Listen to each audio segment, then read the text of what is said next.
que se utilizan en un paro cardiorrespiratorio. Entonces, siempre recordar que en un paciente que tiene un paro cardíaco, ¿verdad? Que va a tener, puede estar en asístole, ¿verdad? Entonces, lo primero que vamos a hacer siempre va a ser el masaje cardíaco. Entonces, el masaje cardíaco, si lo da solo una persona, por ejemplo, ¿verdad? Va a haber una relación de 30-2. ¿Qué significa esto? Que van a haber 30 compresiones que le van a dar a ustedes al paciente y 2 respiraciones. Por eso es 30-2. Cuando hay solo una persona que esté asistiendo a ese paro cardiorrespiratorio. Cuando hay 2 personas que están asistiendo al paro cardiorrespiratorio, entonces la relación es 15-2. Dan 15 compresiones y la otra persona que les está ayudando da 2 ventilaciones. Siempre van las compresiones primero y luego las respiraciones. Entonces, dependiendo del tipo de paciente, ¿verdad? Si es bebé o es un paciente pediátrico o es un adulto, ¿verdad? Va a ser el tamaño de una compresión adecuada, que, por ejemplo, en el caso del niño, ¿verdad? Tiene que deprimir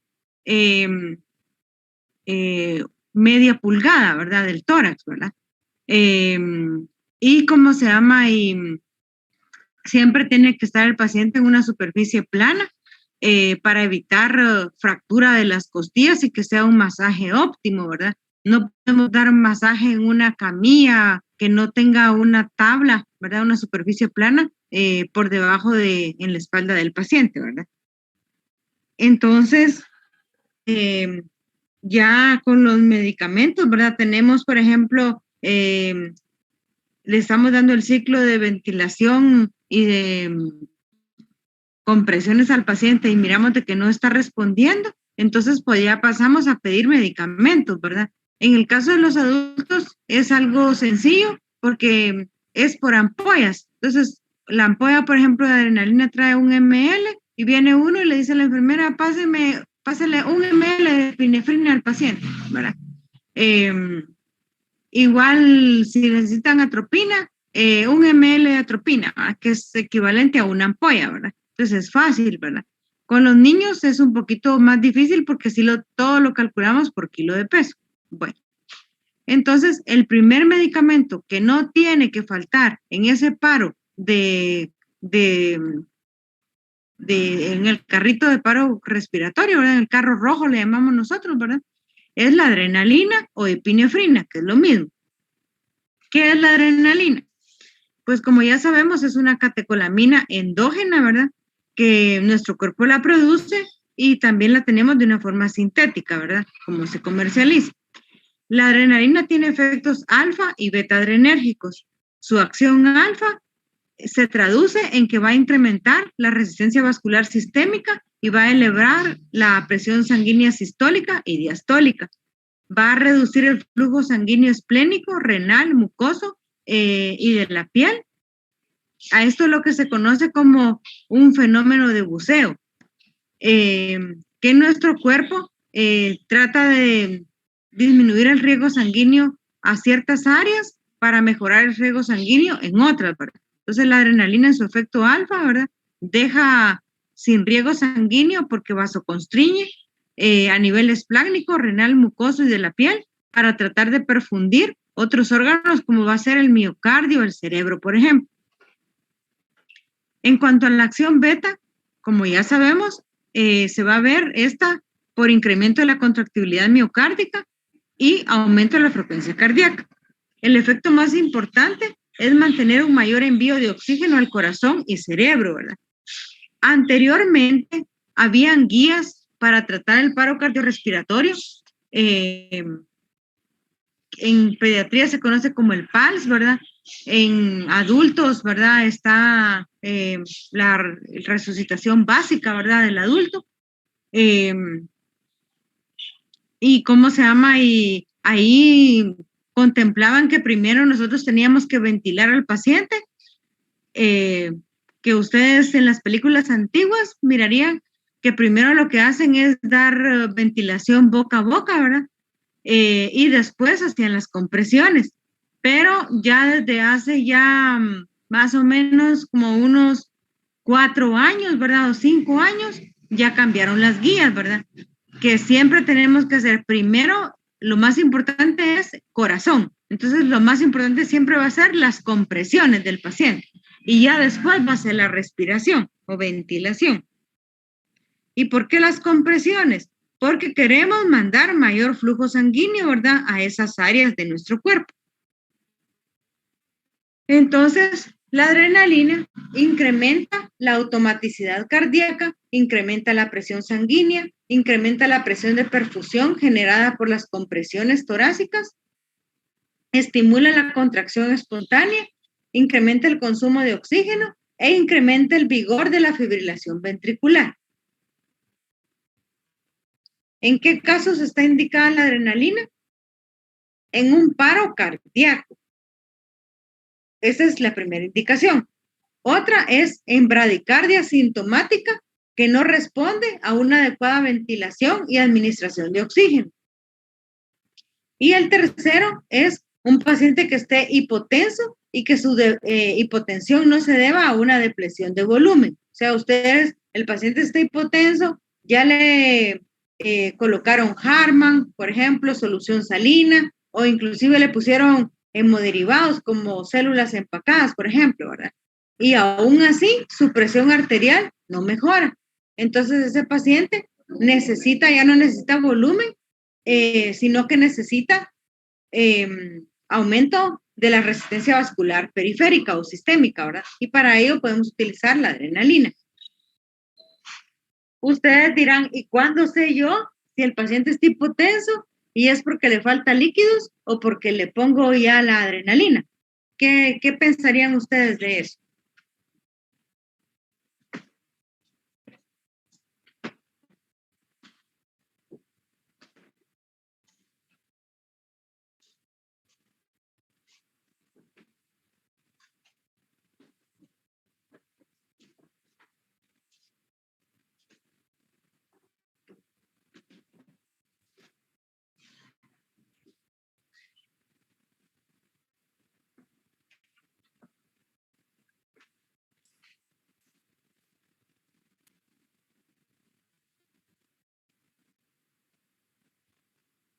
Honestamente no se me ocurre nada, doctor. ¿Cómo fue su pregunta, doctora? Tenemos un paciente que está hipotenso y nosotros ya le pasamos suero intravenoso, le pusimos sangre y sigue hipotenso. Y yo digo, ¿será que le falta más líquidos? ¿Será que le pongo otro suero? ¿O será que le pongo otra vez sangre? Pero yo no miro que esté sangrando. O le pongo ya adrenalina. Entonces, ¿cuándo yo sé que si es porque me tengo que poner más líquidos o no?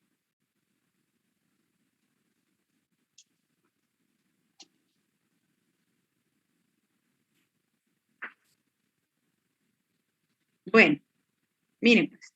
Entonces, nosotros, aparte de medir la presión arterial, podemos medir la presión venosa central. ¿Qué significa la presión venosa central? Es el medir nosotros esa presión a nivel de la aurícula derecha. Entonces, nosotros, al tener un catéter colocado en la aurícula derecha, ¿verdad? Que es la famosa PVC, la medimos cabal en la camilla del paciente, ¿verdad? Se coloca una escala de PVC, le llamamos nosotros. Entonces, el paciente tiene colocado un catéter subclavio o yugular. La cuestión es de que es un catéter central que está a nivel de la aurícula derecha. Y venimos nosotros y le colocamos la escala de PVC y la medimos, ¿verdad? Cuando ustedes estén viendo la PVC deberíamos de medirla en niños y adultos, pero en la unidad de cuidados intensivos de adultos, perdón, lo van a ver más frecuente. Si esta PVC tiene los normales de 8 a 10. Si tiene por debajo de 8, es porque le falta líquidos. Entonces le vuelvo a pasar otro bolus, le vuelvo a pasar otros 1000 de solución salina, por ejemplo. Pero si el paciente ya tiene una PVC en 10 y cuando yo le estoy midiendo la presión arterial, me sale baja, ¿verdad? Entonces ahí es donde digo yo, ya no necesita más líquido, porque si no le voy a convertir en un edema agudo del pulmón o una insuficiencia cardíaca. Lo que necesita ahorita es aumento del tono a nivel sistémico, ¿verdad? Aumento del tono vascular. Entonces ahí es cuando yo recurro, en este caso, al uso de la epinefrina, o bien, como vimos en las diapositivas anteriores de los inotrópicos positivos, puedo recurrir al uso también de la dopamina, pero en dosis alfa, ¿verdad? Ya en dosis mayores de 10, ¿verdad? Para que mejore esa presión venosa central, una presión sistémica. Entonces, no sé si quedó claro ahí.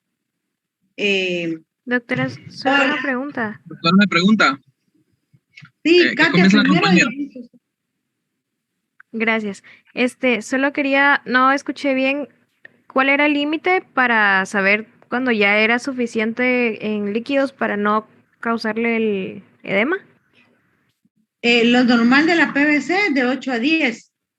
De 8 a 10. Ok. Mayor a 10 ya se tendría que recurrir al medicamento. No. Miren, pues, los normales de 8 a 10. Entonces, si yo tengo, por ejemplo, 8, ¿cómo se llama? Y le mido la presión arterial al paciente y me sale que está hipotenso, entonces ya no necesita más líquido porque ya mi PVC está en 8, ¿verdad? Puede ser estar en 8, en 9 o en 10, que ahí es normal. Entonces lo que me dice es que ya necesita una amina para mejorar ese tono a nivel de la vasculatura sistémica. Ahora si está por debajo de 8, ahí sí necesita volumen. Gracias, doctora. Va.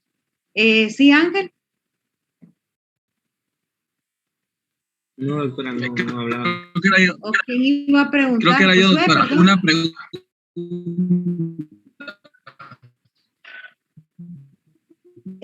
¿Puedes repetir, Josué, que no se te escuchó?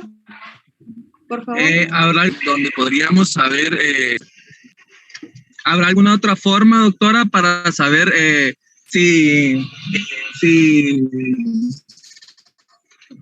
para saber los niveles de PVC sin usar el catéter?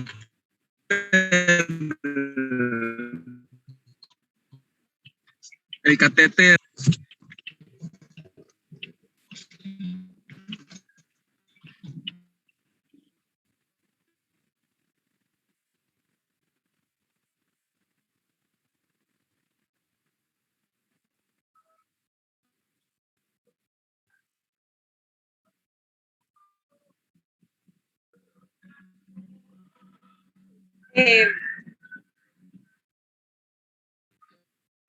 Pues la verdad, nosotros podemos estimar, ¿verdad? Con la excreta urinaria, con los pulsos del paciente,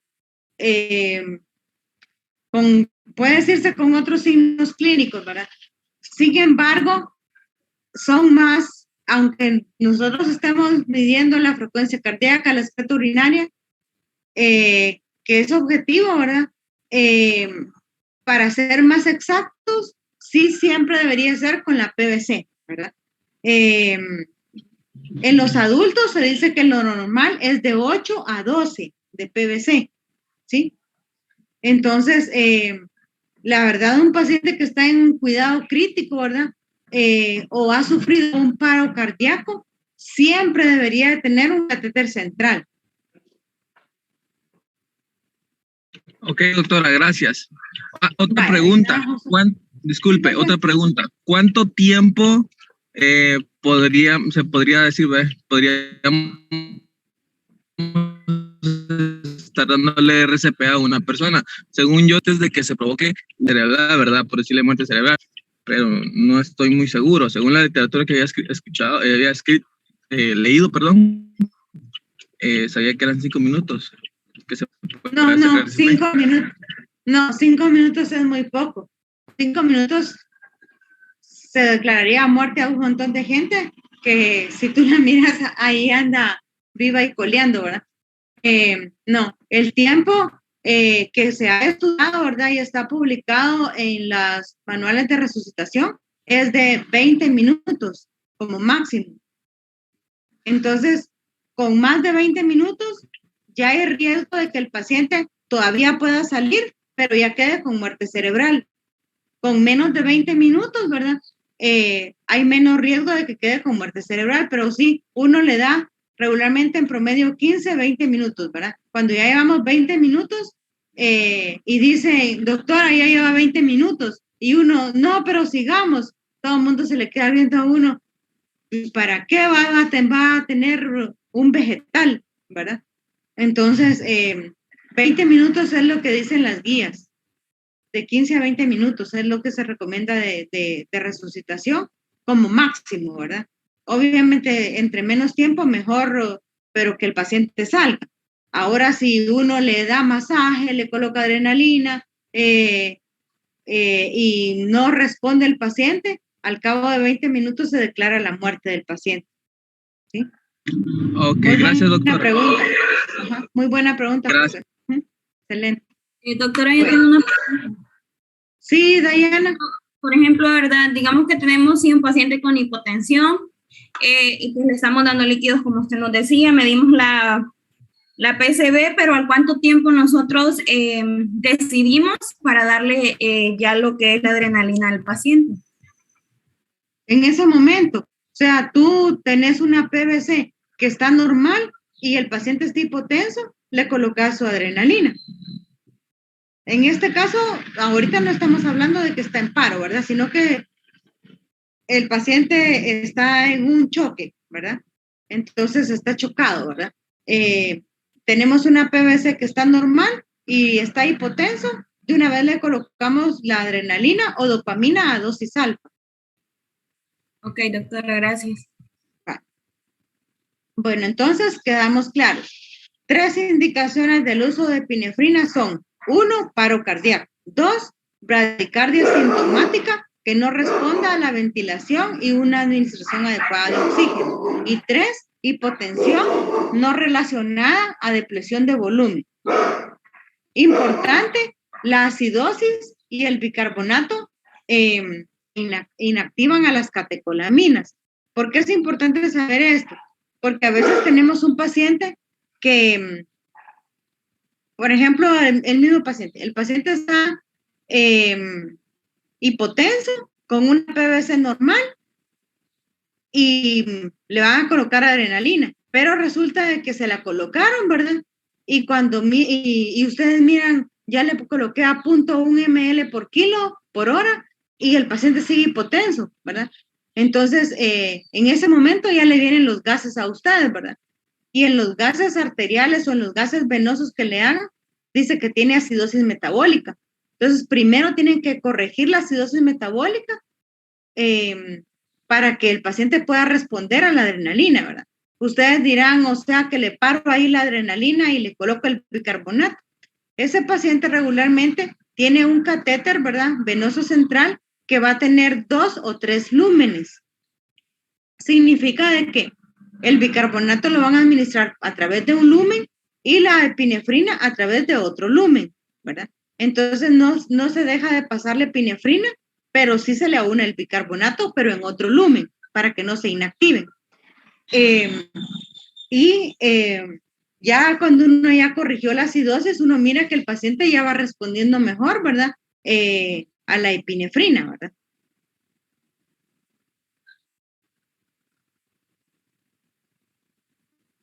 Bueno, entonces esto solo era para que resaltarlo más, ¿verdad?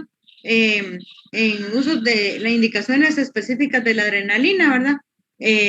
Ven acá, les puse esta infografía para que vean el lugar en donde le van a dar ustedes el masaje cardíaco al paciente, ¿verdad? Las compresiones torácicas, ¿verdad? Básicamente van a localizar ustedes el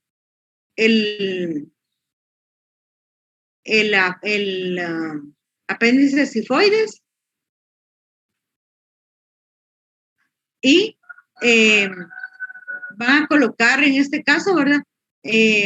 Una mano entrelazada con la otra, ¿verdad? Sus brazos tienen que estar rectos, no tienen que estar doblados, sino que tienen que estar rectos, ¿verdad? ¿Sí? El paciente tiene que estar en una superficie plana, puede ser una tabla o sobre el piso, ¿verdad? Y pues empiezan a darle sus compresiones torácicas, como ya dijimos, la relación, si está él solito resucitando, es de 30 compresiones, 2 ventilaciones, ¿sí? Regularmente damos nosotros 4 o 5 ciclos, ¿verdad? De ventilación y compresiones y volvemos a evaluar al paciente, ¿verdad? Si durante ese ciclo que le damos sigue el paciente sin frecuencia cardíaca, seguimos las compresiones y ya le decimos una dosis de adrenalina. ¿Cada cuánto vamos a dar la adrenalina? Se puede dar cada 5 o cada 10 minutos, cada dosis. Otro caso, ¿verdad? Paciente con bradicardia que no responde al uso de oxígeno. Paciente hipotenso que no responde al uso de volumen, ¿verdad? Ya sea con solución salina, con Harman o con coloides, ¿verdad? Como las células empacadas o el plasma, o hay otra solución que se llama Hemacel, que es un coloide, ¿verdad? A nivel sintético. ¿Qué dosis vamos a utilizar de adrenalina? Como les decía, en los adultos no hay pierde. Señor, regáleme una ampolla de adrenalina, ¿verdad? Entonces, la ampolla trae 1 ml. Sin embargo, en los niños, ¿verdad? Sí lo tienen que hacer por kilo de peso. Entonces, las guías anteriores, ¿verdad? Decían de que nosotros empezábamos, dependiendo de la dilución de la adrenalina, hay una que viene de 1 en 1000 y otra que viene de 1 en 10,000. Si se dan cuenta acá, dice 10,000 y acá dice 1 en 1000, porque son 2 presentaciones diferentes de adrenalina. Entonces, las guías dicen, inicie dosis de 0.01 miligramo por kilo. Eso va a equivaler a 0.1 ml por kilo si la ampolla de adrenalina viene de 1 en 10,000, por vía intravenosa o por vía intraósea. Inclusive se puede administrar por vía orotraqueal. Si el paciente ya lo tuvieran ustedes intubado, ¿verdad? Si persiste la falta de pulso cardíaco, la segunda dosis, ¿verdad? Subsecuente a los 5 minutos, ¿verdad?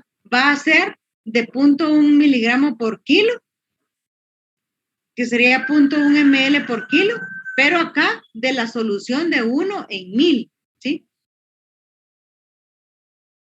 Y dice de que las dosis de 0.2 miligramos por kilo pueden ser beneficiosas, ¿verdad? Ya para la segunda dosis o dosis posteriores, ¿verdad?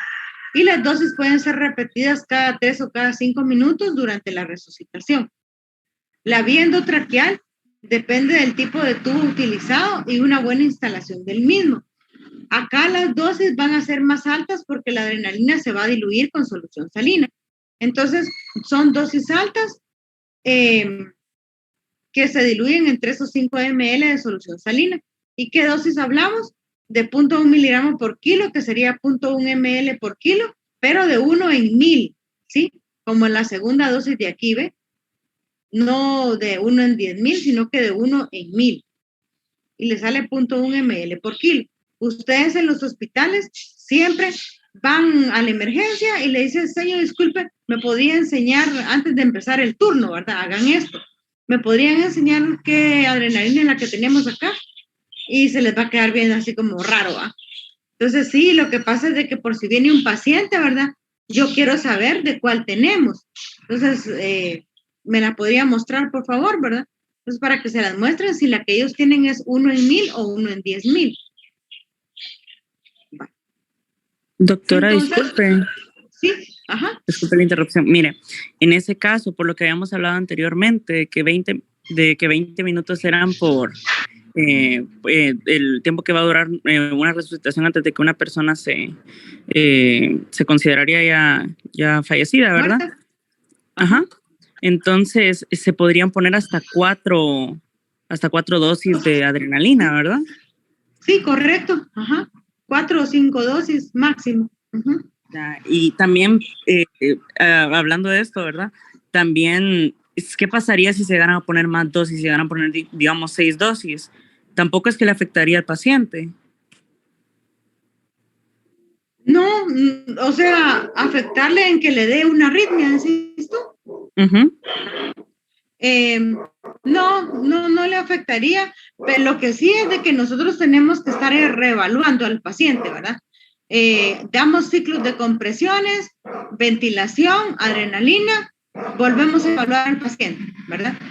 Si el paciente sigue sin frecuencia cardíaca, otra vez otra dosis. Pero si el paciente ya tiene frecuencia cardíaca, por ejemplo, en 60 por minuto, en el caso de un adulto, se para la dosis de adrenalina y se paran las compresiones y solo se sigue con el oxígeno.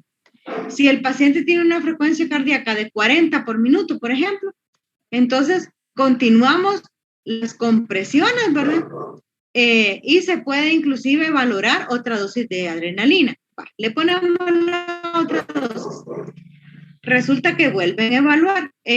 Doctor, ya tiene 60 por minuto. Entonces, se para la infusión de adrenalina, ¿verdad? Y se continúa solo el oxígeno. Si nosotros, por ejemplo, hay más personas y viene y yo dice, yo le conté 50, yo le conté 100, doctora. Entonces, ¿qué hacemos? ¿A quién le creemos? Entonces viene y lo ideal es que ese paciente tiene que tener sus arandelas conectadas a un monitor, ¿verdad? Cardíaco, ¿verdad? Que cuando nosotros damos las compresiones, inclusive ahí por compresión, ustedes lo han visto en la televisión, que cuando están dando masaje cardíaco en una unidad de cuidados intensivos, por ejemplo, ¿verdad? Si es una buena compresión, cabal sube, ¿verdad? Como que fuera un intervalo QRS, ¿verdad?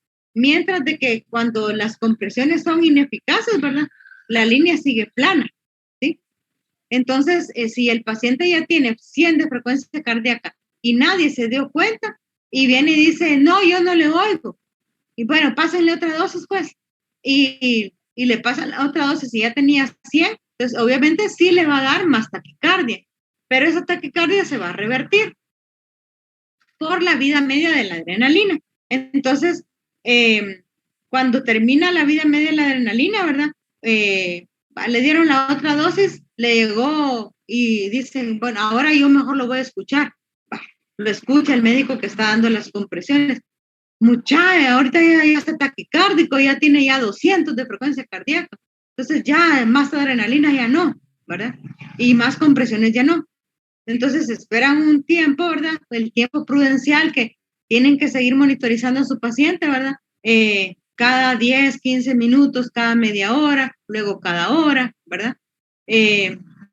Para ver si no solo es el efecto de las aminas, como le decimos nosotros, ¿verdad? En ese momento, ese paciente que salió del paro cardíaco, ¿verdad? Si luego de una hora, por ejemplo, empieza otra vez con frecuencias cardíacas bajas, ¿verdad? 60, 50, coloquémosle una infusión de adrenalina, ¿verdad? Para que no vuelva otra vez a un paro cardíaco. Pero sí ha pasado, ¿verdad? Que a veces están solo ustedes dando el masaje o al revés, yo estoy dando el masaje y yo les digo, bueno, revisemos, ¿verdad? ¿Cuánto tiene frecuencia cardíaca? Porque ya me cansé de estar dando el masaje, ¿no? Entonces vienen y me dicen, fíjese que yo le cuento 80 y no, doctora, yo le encuentro 40. Entonces, pongámosle otra dosis, pues es mejor volverlo a escuchar, ¿verdad? Pero si le da taquicardia, esa taquicardia se va a revertir, ¿verdad? Solito, ¿sí? No le va a llegar a una arritmia tampoco ahí al paciente. Doctora, tengo una duda. Sí, Yo estaba leyendo también hace poco y en una de las cosas que yo leía se decía que cuando pasaba ese tipo de casos con un paro con alguna persona, era recomendable poder cambiar ¿cómo se llama? De reanimador cada 2 minutos. Ajá. ¿Por qué es que se pide, cansa. por qué es que o sea, sin interrupciones, ¿no? Pero ¿por qué es que se hace esto? Porque te cansas. Cuando estés dando un masaje vas a ver que te vas a cansar. O sea que por eso es importante que siempre hayan más de 2 personas. Y en este caso, si hubiera solo, así como dice usted, que solo estuviera yo, tengo que hacerle ancho entonces. Correcto.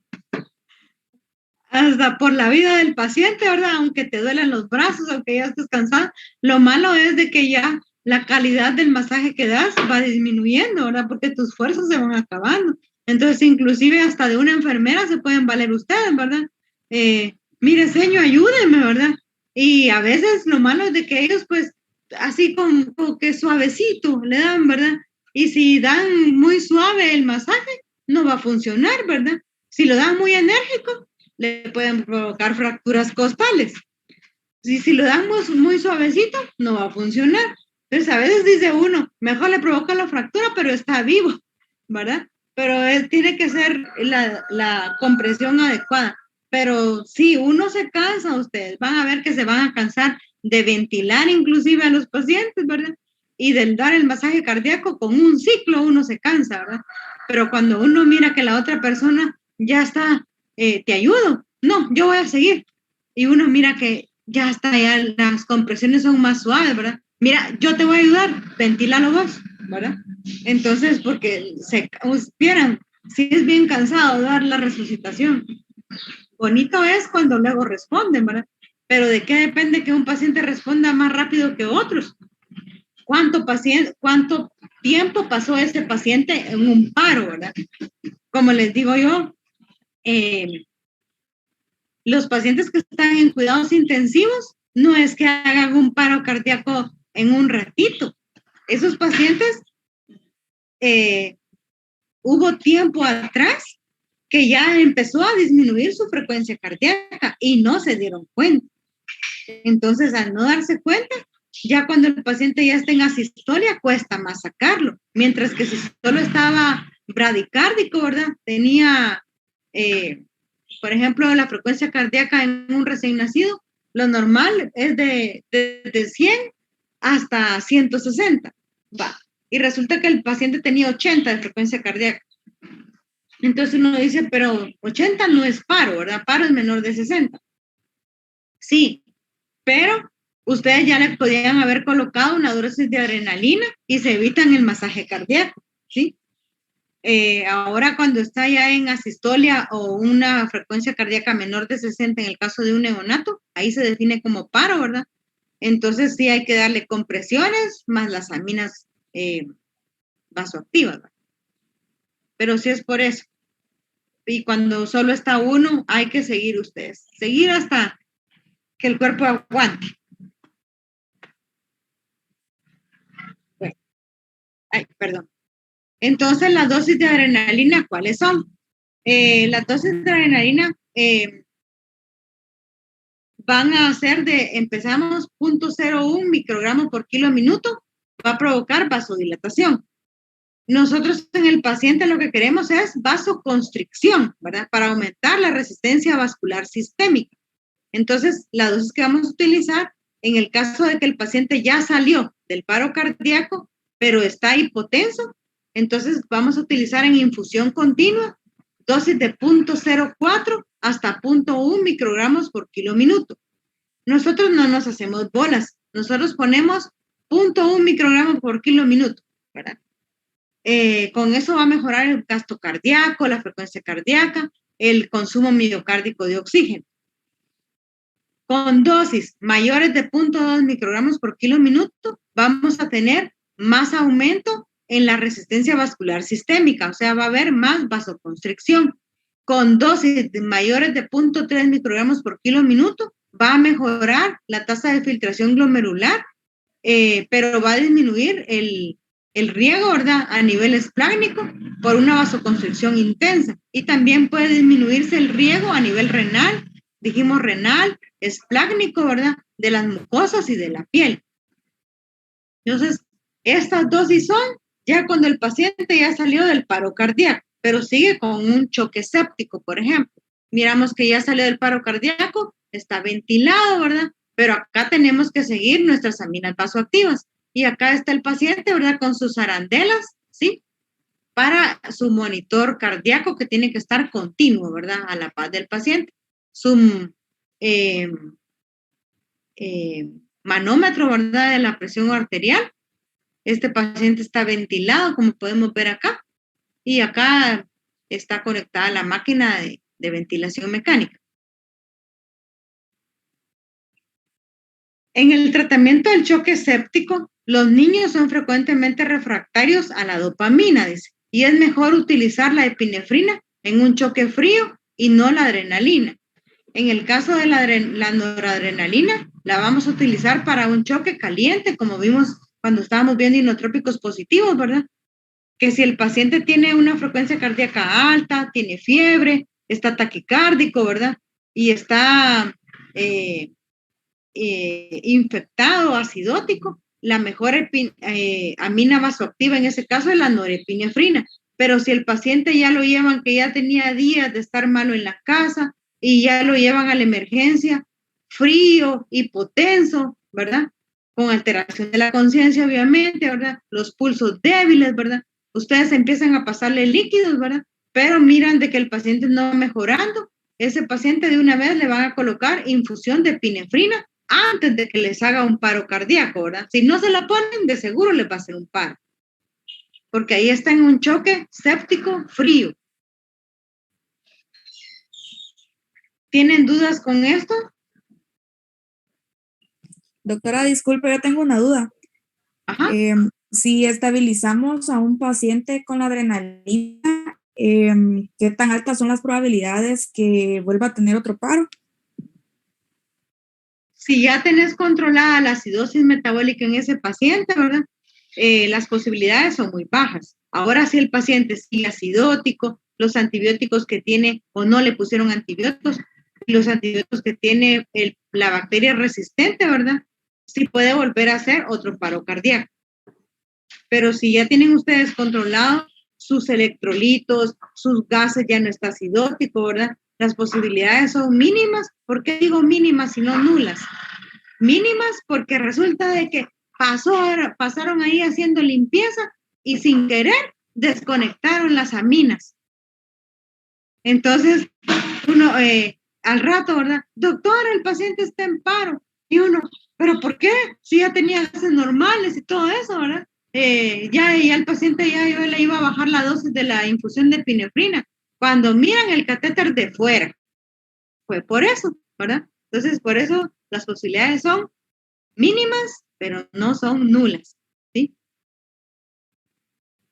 Está bien, doctora, gracias. Y otra pregunta. Dale. ¿Ah?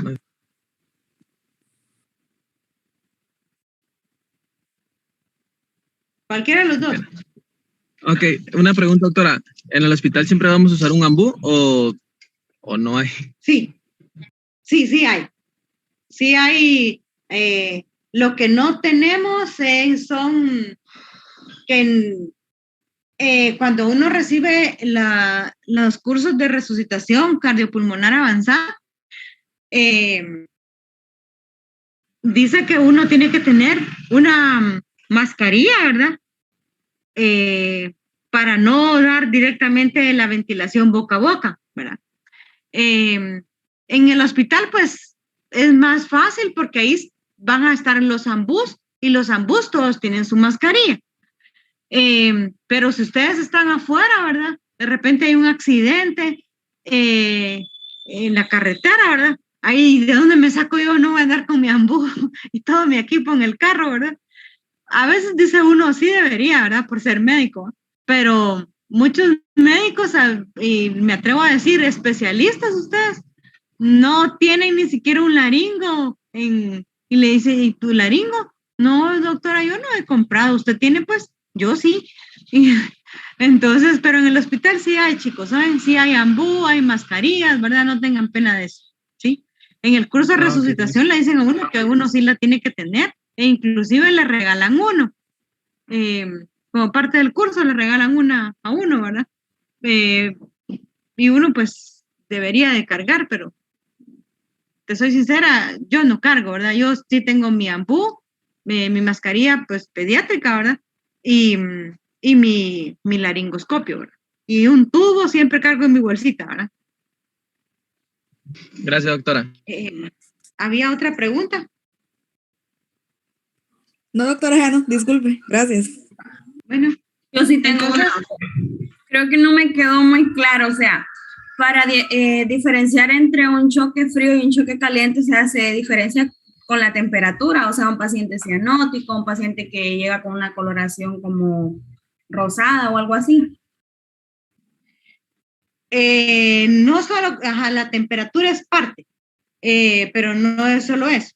Entonces, un choque caliente es un paciente que está taquicárdico, febril, con pulsos distales rápidos y fuertes y un llenado capilar menor de 2 segundos.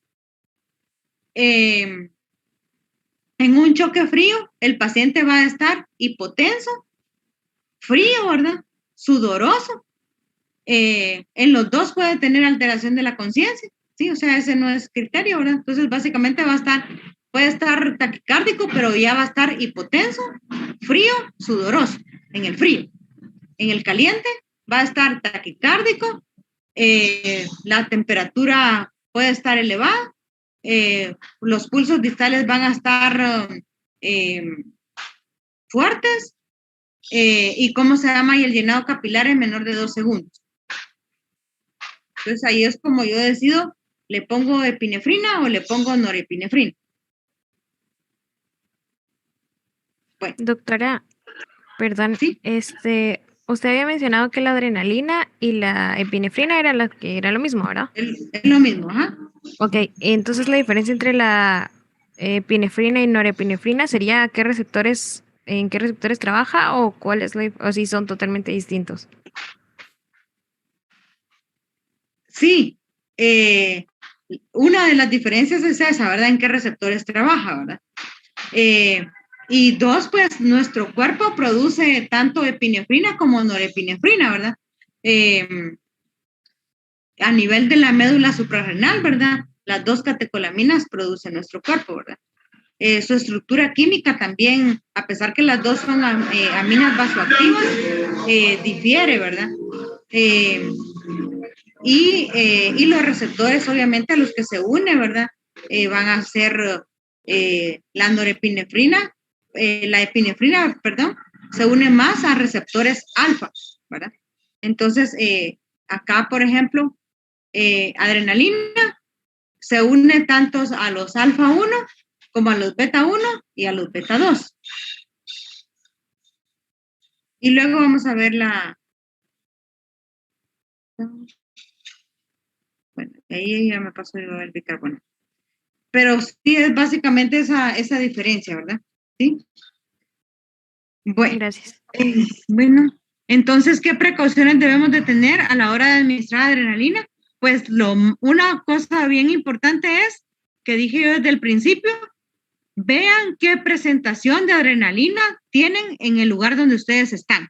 Si es una en 1000 o si es una en 10,000. Y en base a eso es de que ustedes van a mentalizarse, en el caso de un niño, si le van a poner 0.01 miligramos por kilo o 0.1 ml por kilo, o le van a poner 0.01 ml por kilo, dependiendo de qué epinefrina tenga. Y las nuevas guías publicadas en el 2021 dice de que nosotros la segunda dosis ya la podemos pasar de una adrenalina más potente, y si no tenemos otro tipo de adrenalina, solo una existe en el hospital, pasémosla a 0.2 ml por kilo ya para la segunda dosis. Eso antes todavía lo consideraban, ¿verdad? Actualmente, ¿verdad? Ya lo colocan como segunda dosis, no me tiento el alma, ¿verdad? De una vez a 0.2 ml por kilo, ¿verdad? Y la siguiente dosis igual, ¿verdad? Hasta llegar, como ustedes Quedamos de que 15, 20 minutos no responde y se declara la muerte, ¿verdad? Bueno. Entonces, un error es eso, ¿verdad? El no saber qué tipo de adrenalina tenemos, es el error más frecuente para cálculo de dosis y de la concentración. El otro es mantener un monitoreo adecuado del paciente, ¿verdad? Porque como dijimos, si el paciente ya está estable, ¿verdad? Miremos, ¿verdad? Cómo está esa frecuencia cardíaca, no solo ver cuánto tiene, sino ver el ritmo que tiene, ¿verdad? Porque si ya está taquicárdico, puede entrar en una taquicardia supraventricular. Entonces nosotros ya podemos empezar a titular nuestra dosis hacia abajo, ¿verdad? No quitarla de un solo, sino que la van bajando poco a poco. Y ver la presión arterial del paciente, ¿verdad? Que no se nos vaya a pasar de que, ya está taquicárdico. Bueno, entonces bajémosle solo una décima. Y ya se queda así y se olvidan del paciente porque se fueron a otra área, ¿verdad? Y el paciente, mire doctor, el paciente está hipertenso, entonces, porque eso también compromete, ¿verdad?, la vida del paciente. Entonces, bajamos la dosis y estamos evaluando cada media hora, cada hora, ¿verdad? A modo de ser algo dinámico, ¿verdad? Los intensivos tienen que ser dinámicos. Yo me molesta el hecho de que, por ejemplo, de que pase alguien visita una vez nada más en todo el turno en el intensivo. Entonces, yo ya pasé visita, llegué a mi turno a las 4, pasé visita en intensivo de 4 a 5, ya, suficiente. Ahorita yo solo estoy para emergencias. No, el paciente hay que irlo progresando, ¿verdad? Vuelven a evaluar, miran, puede ser de que el paciente esté estático, entonces sigue hipotenso, sigue bradicárdico. Bueno, miremos cómo está su PVC, aumentémosle más entonces la dosis de epinefrina. Y si miramos de que ya está bien y empieza ya con taquicardia, hipertensión, bajémosle, ¿verdad? Igual es con la terapia ventilatoria. El objetivo es ir sacando más rápido al paciente de esa unidad de cuidados intensivos, ¿verdad? Va. Ahora vamos con otra droga, que es el bicarbonato de sodio. Esto pues no lo habían visto ustedes anteriormente. El bicarbonato de sodio es otro medicamento que se utiliza después del paro cardiorrespiratorio, ¿sí? Cuando un paciente está en un paro cardiorrespiratorio, la hipoxia produce aumento del metabolismo anaerobio, generando lactato, ¿verdad? Y en consecuencia una acidosis metabólica. En adición, causa una falla ventilatoria y retención de CO2, produciendo hipercarbia y una acidosis respiratoria secundaria a la hipercarbia. Entonces, tenemos que ver cómo está la presión parcial de oxígeno, la presión parcial de CO2, los iones hidrógenos, ¿verdad? Porque todo esto van a estar directamente afectados en el flujo sanguíneo arterial. Entonces, por eso de que después de que el paciente sale del paro cardíaco, ya lo estabilizamos o por lo menos ya tiene frecuencia cardíaca ya normal. Entonces, hagámosle de una vez en ese ratito los gases, ¿verdad? Y miremos cómo quedó su equilibrio ácido-base, ¿verdad? Y le dejamos su infusión de adrenalina para mientras que vienen los gases. Indicaciones del uso de bicarbonato de sodio: que el paciente tenga acidosis metabólica severa, documentada, ¿verdad?, a través de unos gases arteriales, o bien se arruinó la máquina de gases, el paciente tuvo un paro cardíaco y fue prolongado, le tardó 15 minutos para salir del paro cardíaco o 10 minutos, entonces y no tenemos para hacerle gases, pongámosle de una vez su dosis de bicarbonato. Otra indicación es hipercalemia, aumento del potasio a nivel sérico. Y la tercera indicación para el uso de bicarbonato es que el paciente tenga sobredosis de antidepresivos tricíclicos. Esas son las 3 indicaciones. El tratamiento inicial de una acidosis metabólica es siempre la hiperventilación y el soporte adecuado de oxígeno, ¿verdad? No se vale de que el paciente, por ejemplo, tiene el oxímetro y está saturando 70. Y viene uno y, pero mira, está acidótico, pongámosle bicarbonato. y no le mejoran esa oxigenación al paciente, ¿verdad? Entonces va a seguir acumulando más CO2, va a seguir acumulando más ácido láctico, ¿verdad? Convirtiéndolo en un metabolismo anaerobio. Entonces, oxigenémoslo bien. Obviamente, si ya tenemos una FiO2 de 100%, que es lo más que nos va a dar la máquina, ¿verdad? Y aún así el paciente está con hipoxia, le salen una PaO2 en 40. Entonces, uno dice, ¿y qué más le hago si ya tiene la FiO2 al 100? Bueno, si el paciente obviamente está ventilado, hay otros parámetros que sirven para oxigenar al paciente, ¿verdad? Aparte de la FiO2, tenemos el tiempo inspiratorio, por ejemplo, ¿verdad? Entonces, uno va jugando con la máquina, con el ventilador mecánico para mejorar la oxigenación en ese paciente. Si tiene broncoespasmo y esa es la causa de la hipoxia, pues se nebuliza, ¿verdad? Con beta-2 adrenérgicos para mejorar esa broncodilatación, ¿verdad? Como les digo, ¿verdad? Pongo, evalúo, termino del medicamento, vuelvo a evaluar, ¿verdad? Tienen que ser dinámicos, ¿sí? Entonces, yo creo que también les puse esto, ajá. Indicaciones de bicarbonato de sodio, acidosis metabólica severa, una intoxicación por antidepresivos tricíclicos y la tercera, hipercalemia, ¿sí? Y acá dijimos de que aquí pues antidepresivos tricíclicos, la paciente está deprimida, ¿no? Y tomó tanto antidepresivo que ya se intoxicó. Entonces ahí el tratamiento es bicarbonato de sodio. Doctora, en la disculpe. Ajá. En este caso, el bicarbonato de sodio como tal nos va a ayudar a mejorar la relación ácido-base, ¿verdad? Sí, correcto. Cuando hay una acidosis o hay una hipercalemia. Ajá. Acidosis que sea metabólica. Ah, ya, está bien. La acidosis puede ser metabólica o puede ser respiratoria. Cuando es metabólica es porque nos faltan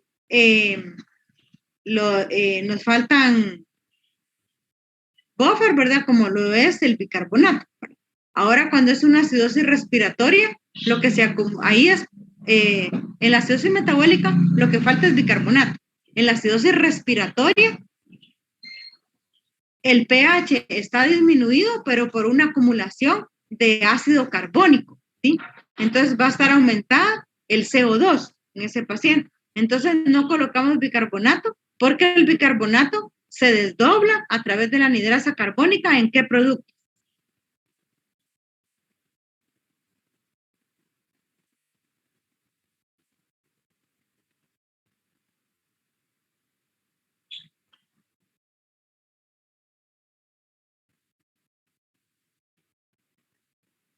A ver, Ángel. ¿Podría repetir la pregunta, doctora? El bicarbonato se desdobla a través de qué enzima y cuáles son los productos. O el bicarbonato es sustrato de la anhidrasa carbónica para que se produzca.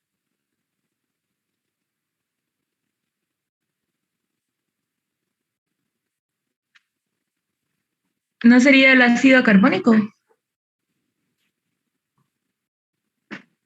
Creo que se separan hidrógeno y no sé si es carbono. CO2 y agua. Dióxido de carbono y agua. Ajá, dióxido de carbono y agua. La anhidrasa carbónica es una enzima que es reversible, ¿verdad? Entonces, el bicarbonato lo va a desdoblar en CO2 o dióxido de carbono y agua. Y al revés, ¿verdad? También los va a juntar, ¿verdad? Para convertirlo en ácido carbónico. Entonces, en este caso, si nosotros tenemos a un paciente que tiene una acidosis respiratoria, decimos de que lo que tiene acúmulo es de ácido carbónico o de CO2.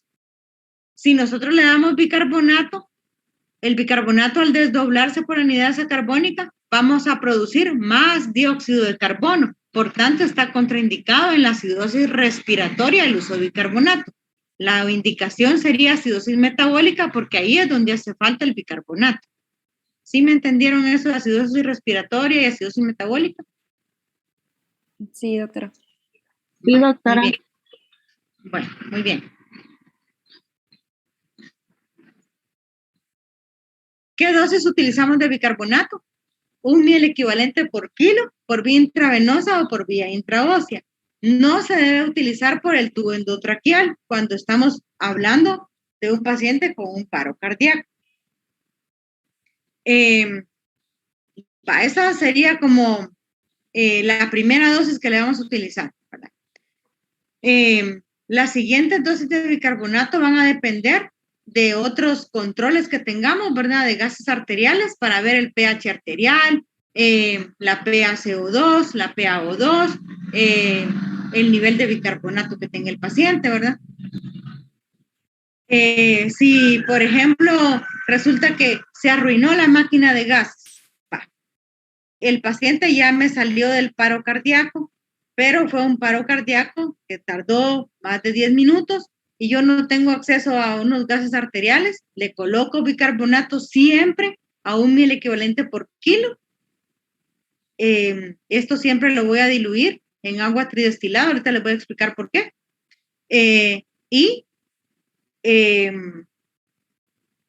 Si miro de que el paciente tiene una coloración marmórea, se mira como que tuviera telangiectasias o como que tuviera moteada la piel, ¿sí? Entonces, conforme ustedes miren a los pacientes, ¿verdad? Porque siempre el examen físico es lo más importante, ¿verdad? Entonces, aunado a la historia clínica, obviamente. Entonces, pero a veces no tenemos para hacer laboratorios. Pues se arruinó la máquina, qué sé yo, cualquier cosa puede pasar. Entonces, la clínica, ¿verdad? Va. Ya le pasé una dosis de bicarbonato y vuelvo a evaluar al paciente y miro de que se mira todo marmóreo. Entonces, digo yo, no, este paciente todavía sigue acidótico. Entonces, le puedo pasar otra dosis empírica, ya no a 1 ml equivalente por kilo, sino que a 0.5 ml equivalentes por kilo. Entonces, la puedo pasar cada 10 minutos por infusión lenta, ¿verdad? A que le pasen 1 a 2 minutos.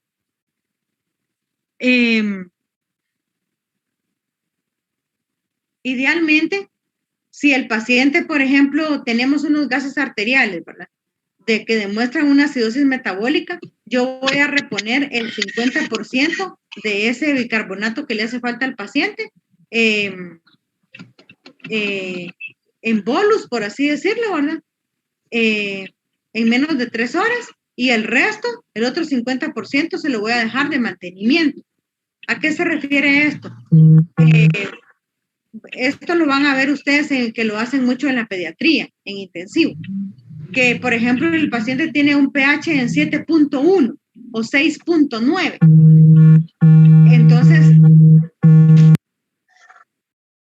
Entonces, la cantidad que hay que pasarle de bicarbonato va a ser, si yo la hago a 1 ml equivalente por kilo, me salen, ¿qué les digo yo? 9 cc. Mientras que si yo ya tengo los gases arteriales, ¿verdad? Y ahí dice que el bicarbonato del paciente está en 5, por ejemplo, y lo normal es de 20. Entonces le faltan 15 mil equivalentes al paciente para que yo llegue a 20, ¿verdad? Entonces, puchica, 15 mil equivalentes.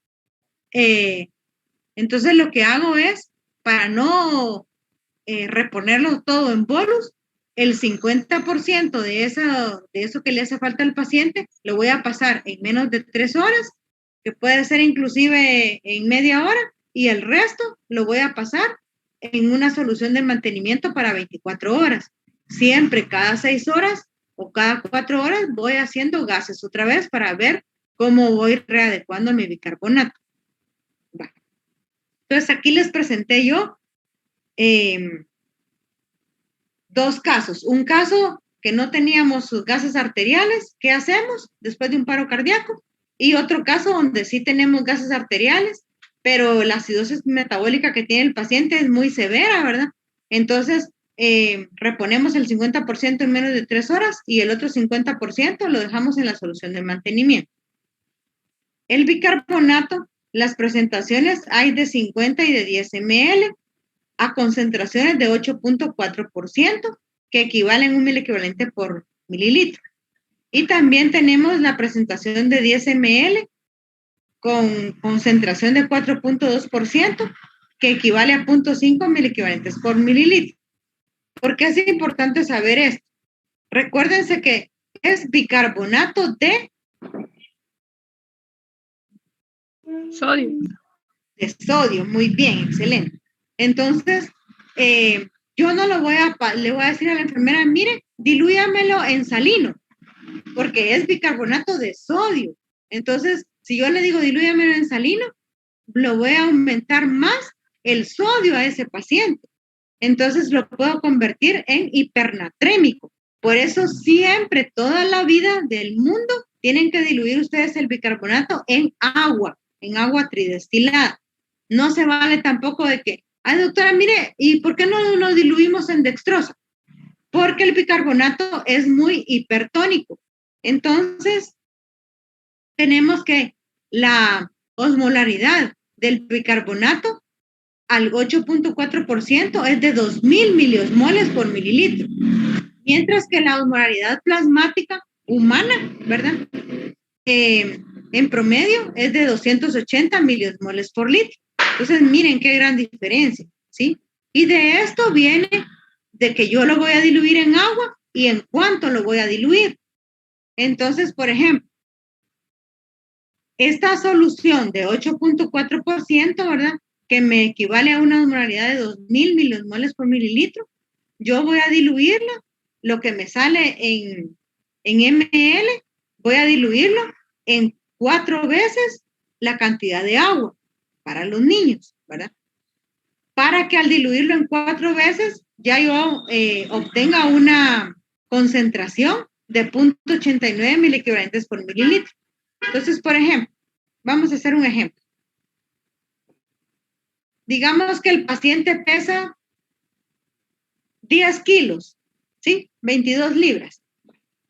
Y yo le voy a pasar 1 miliequivalente por kilo. Entonces serían 10 miliequivalentes. Estos 10 miliequivalentes yo los tengo que convertir a ml, ¿verdad? Entonces, el bicarbonato, ¿verdad? Permítame, vamos a tomar agüita.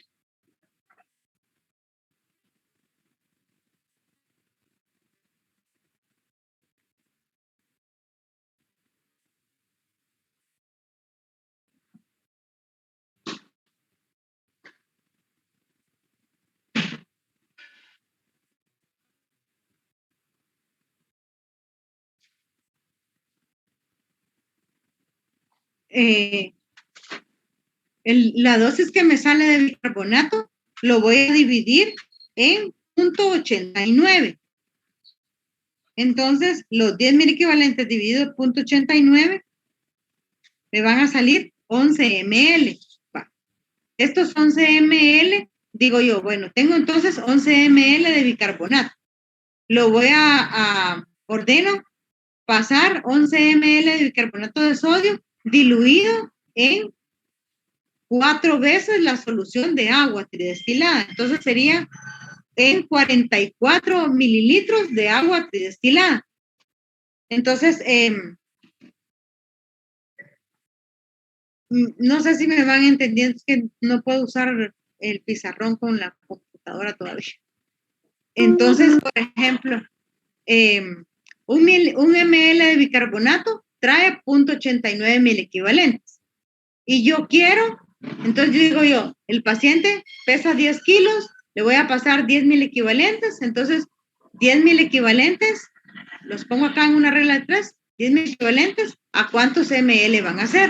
Entonces, por eso es de que yo dividí los 10 dentro de 0.89. Háganlo conmigo para que...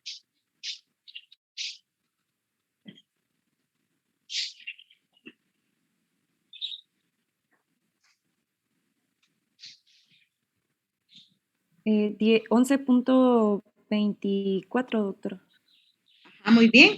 Entonces, ese es de 11.2 que me salió. lo voy a diluir en agua, ¿verdad? Entonces lo multiplico por 4. Puedo multiplicarlo por 4.2 para ser exactos. Pero si no, pues que se les quede por 4, digamos. Entonces serían 44.9 ml de agua.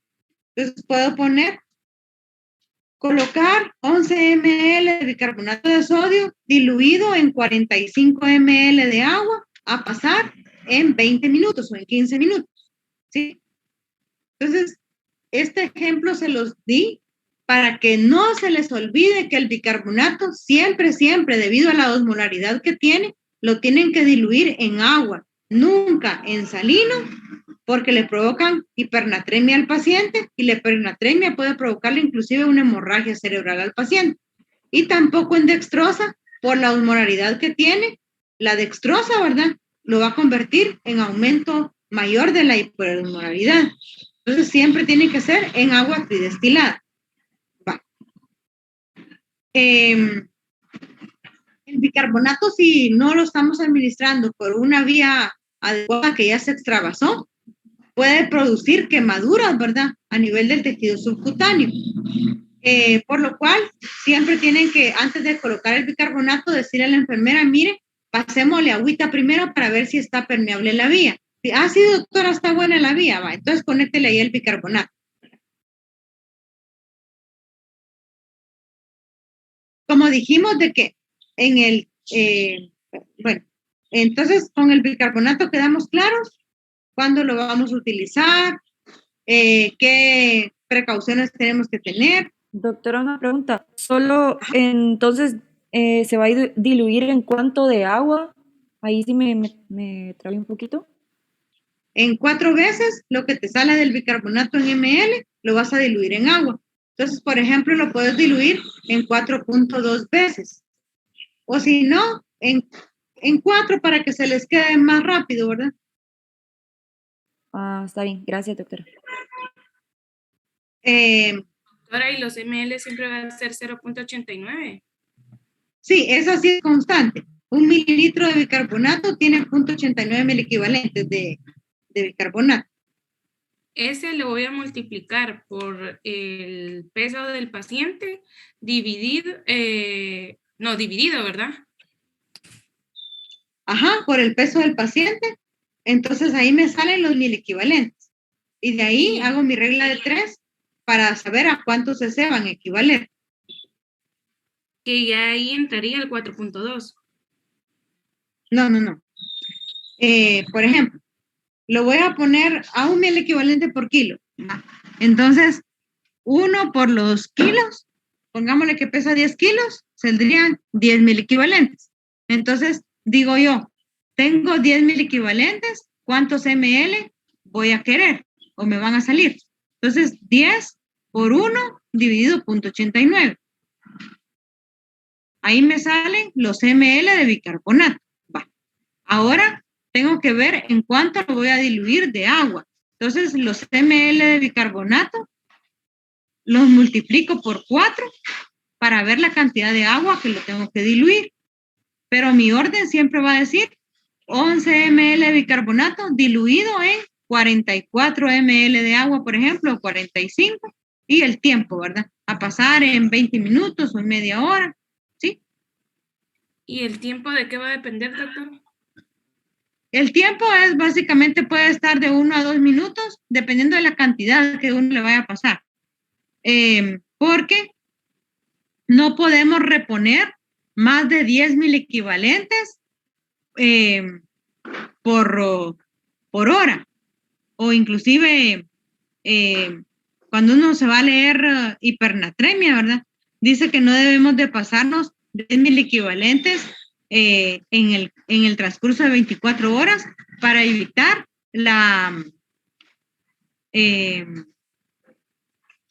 una hemorragia cerebral, que es una mielinosis pontina.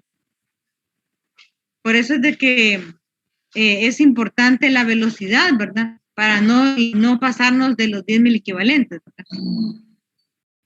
En 24 horas. ¿Vamos bien? ¿Sí me entendieron eso? Sí, va. Bueno, como dijimos que después de que el paciente salía de un paro cardíaco, entonces como vimos al principio, lo primero sí es masaje, ventilación, adrenalina. Va, ya salió el paciente del paro cardíaco, le colocamos bicarbonato. Resulta de que no tenemos más epinefrina porque solo teníamos las que utilizamos en el paro y se acabó. Entonces, ¿qué otra amina puedo utilizar en el paciente para dejársela de mantenimiento y evitar que otra vez me haga otro paro cardíaco? Entonces, puedo utilizar la dopamina porque la dopamina se puede unir a receptores delta, beta y alfa, ¿verdad? Entonces, me puede funcionar como la epinefrina a dosis alfa.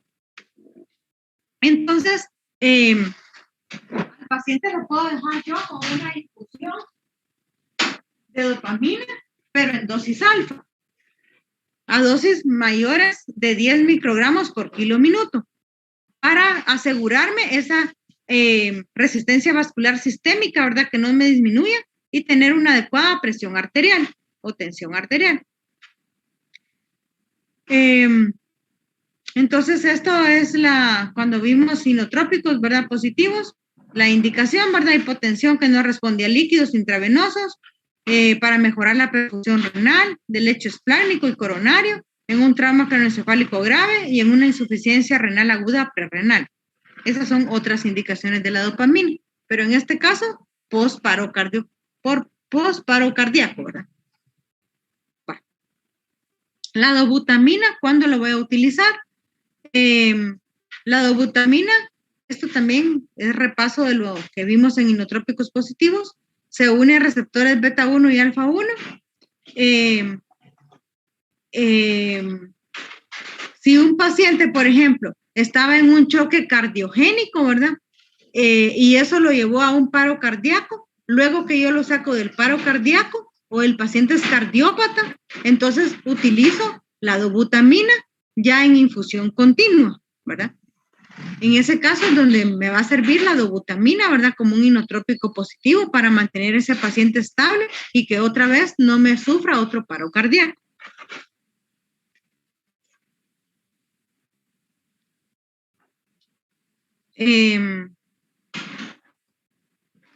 Esto también es que ya lo habían visto, ¿verdad? Que la dobutamina nos sirve en las cardiomiopatías, transquirúrgico, posoperatorio, de cirugías cardíacas, en el choque séptico, en la falla hepática fulminante, en el síndrome de corazón aturdido, como en la insuficiencia cardíaca congestiva, tanto como terapéutica y profilaxia post-reanimación, ¿verdad? Que era lo que estábamos resaltando ahorita, ¿sí? Permite una precarga óptima o deja tener una precarga óptima previo a su uso, es de elección en el choque cardiogénico. Se puede utilizar inclusive combinada con la norepinefrina en pacientes que tienen una contractibilidad miocárdica deprimida, como lo son los pacientes con cáncer, ¿verdad? Pacientes oncológicos. Y no hace efecto si el paciente tiene una contractibilidad miocárdica normal, porque pues ahí no la necesita, por eso es de que no les hace efecto. La epinefrina a altas dosis, ¿verdad? Genera vasoconstricción intensa, la cual puede también dar hipoxia tisular y acidosis láctica. Por eso tenemos que tener cuidado, ¿verdad? Si el paciente ya no necesita la epinefrina, titulémosla para bajarla, y si ya con dosis bajas está bien el paciente, y ahí ya se la quitamos, ¿verdad? Recordar que la epinefrina facilita también la agregación plaquetaria, es menos hiperglicémica que la dopamina y incrementa la resistencia vascular renal, por lo cual se sugiere asociarla con dopamina. Acá les coloqué otra vez las dosis de la norepinefrina y a qué receptores se une, ¿verdad? La norepinefrina se une al receptor alfa 1 y beta 1 y estas son las dosis de 0.1 hasta 2 microgramos por kilo minuto. ¿Cuál es la dosis óptima de norepinefrina? Pues aquella que mejore la perfusión y reduzca los valores séricos del lactato. Si se dan cuenta, este paciente ya no está acostado, ya está sentado, ¿sí? Se mira un mejor semblante, ¿verdad? Porque este paciente ya está saliendo ya del choque séptico. repasando, ¿verdad? Entonces, se puede utilizar en el choque séptico en la fase hiperdinámica, estados de hipotensión severa y sobrecarga del ventrículo derecho e insuficiencia ventricular izquierda con una presión arterial media menos de 50 y también en la insuficiencia renal prerrenal.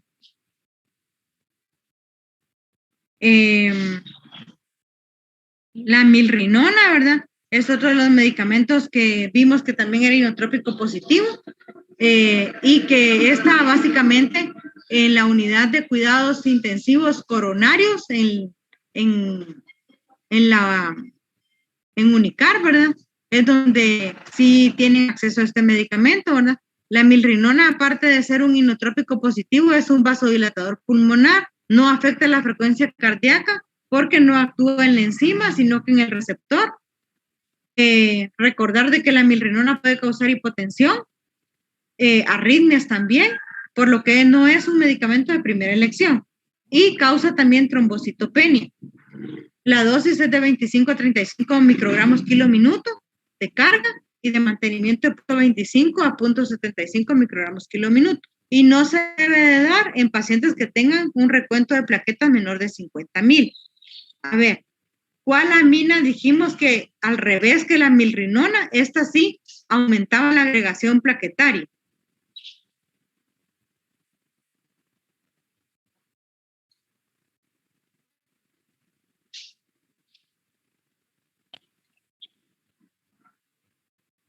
La epinefrina, doctora. Correcto. Ajá, muy bien, la epinefrina. Desventajas: aumenta el consumo de oxígeno miocárdico, la milrinona, ¿verdad? La frecuencia cardíaca y atenúa la perfusión coronaria. Y con dosis altas, mayor de 10 gamas, produce vasodilatación y aumenta solo un 5% la presión arterial. Inhibe la función plaquetaria, por lo cual está contraindicado en pacientes con trombocitopenia menor de 50,000. Sí, dime. Esta milrinona, no sé si me suena, pero creo que es como un inhibidor de la fosfodiesterasa, como correcto. El sildenafil. Ajá, correcto. Es similar como los anteriores que hemos visto anticoagulantes, de la misma familia. Ajá, correcto. Bueno. Muy bien. Muy bien. Solo que el sildenafil sí no lo utilizamos en paro cardíaco, ¿verdad? Bueno, inclusive la milrinona no es directamente en un paro cardíaco, sino que es después del paro, ¿verdad? En un paciente que sea cardiópata. Y, oye bien, ¿se recuerdan de que cuál amina era la que producía el fenómeno de tolerancia? Después de 3 días de estarla utilizando.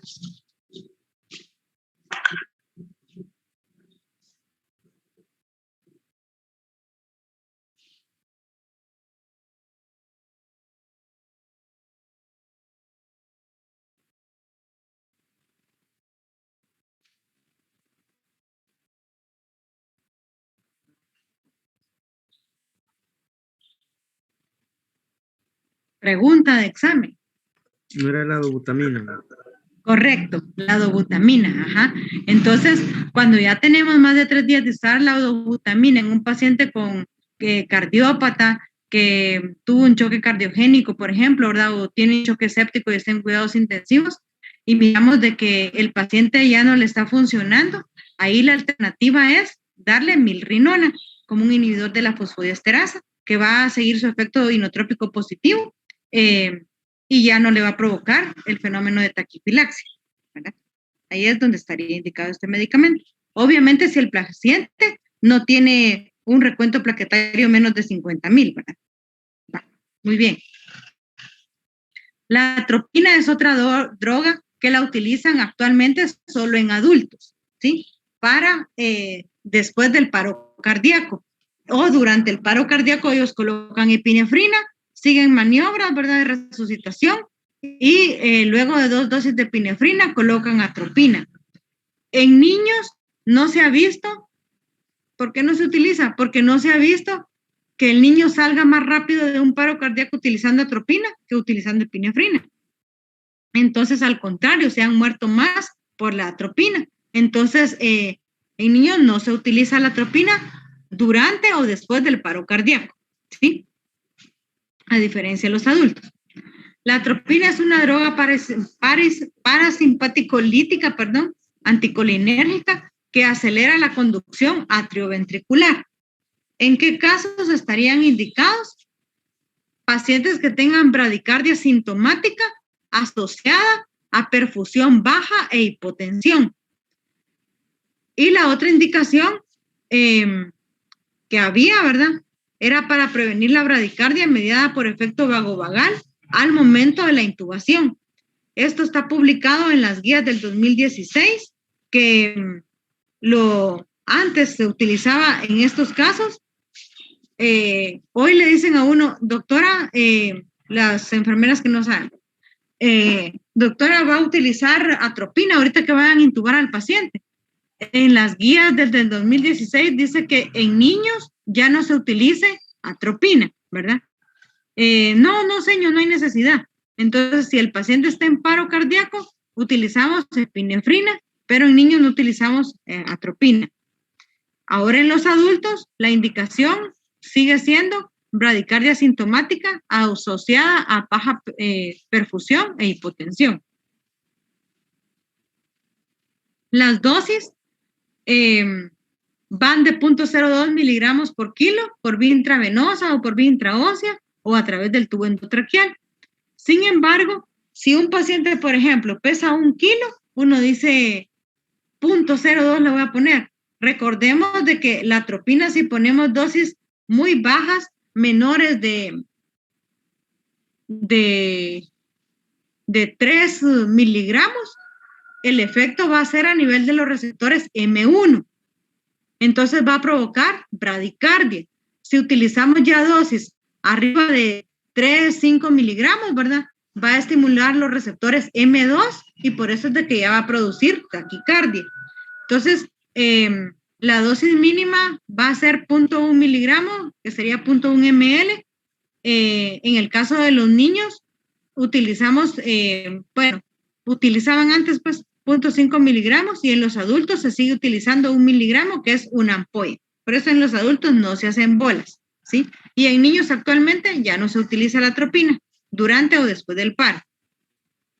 La siguiente dosis en los adultos, ¿verdad? Se pueden administrar a los 5 minutos si hubiera necesidad. Y la presentación de la atropina viene de 1 mililitro, es una ampolla y trae 1 miligramo por kilo. ¿Qué efectos adversos nos puede dar la atropina? Si la utilizamos a dosis, ¿verdad? De mayores de, por ejemplo, en el adulto 1 miligramo que le colocamos de atropina, ¿verdad? Entonces, y seguimos colocando dosis subsecuentes, pues el efecto adverso va a ser taquicardia. Dosis pequeñas pueden ser acompañadas de bradicardia paradójica. ¿Por qué? Porque estimulan los receptores M1 y nosotros queremos que se estimulen los receptores M2. Y la atropina puede enmascarar la hipoxia producida por la bradicardia, por lo que siempre debemos tener monitorizado al paciente con un oxímetro de pulso para ver cómo está esa saturación de oxígeno. La naloxona es otro medicamento que se utiliza después del paro, pero o también un paciente que tenga una depresión respiratoria secundaria al uso de narcóticos. Entonces, la naloxona es un antagonista narcótico opioide, reversa los efectos de las pociones narcóticas, o sea, es el antídoto de los narcóticos. ¿Cuáles son los narcóticos? Es el fentanil, el demerol, omeperidina, ¿verdad? ¿Cuál otro tenemos? Quiero ver. Morfina, gracias. Entonces, esos tres, bueno, hoy en día también está la oxicodona, si la han escuchado. También es de la familia de los narcóticos, ¿sí? En los Estados Unidos es muy utilizada, ¿verdad? Y cada vez van a ver ustedes noticias de que el alto costo que les genera, ¿verdad?, a los hospitales, los seguros, por el uso de los narcóticos en los pacientes. Entonces, cuando ustedes ya saben narcótico, fentanil, morfina, meperidina, oxicodona, ¿verdad?, está intoxicado por eso, antídoto, naloxona, ¿sí? ¿Qué puede causar los narcóticos? Depresión respiratoria, sedación, hipotensión, hipoperfusión. Por eso es que necesitamos revertir esos efectos. Antes, a las mamás embarazadas, a la hora ya del trabajo de parto, les colocaban morfina o meperidina. Decían, coloquémosle una dosis de demerol, que es meperidina. Entonces, uno dice, ¿y por qué se la colocaban? Bueno, porque como eso ayudaba a que ya no estuvieran gritando, porque es un narcótico, los más potentes analgésicos que existen, ¿verdad? Entonces, por eso le colocaban una dosis de meperidina a la paciente.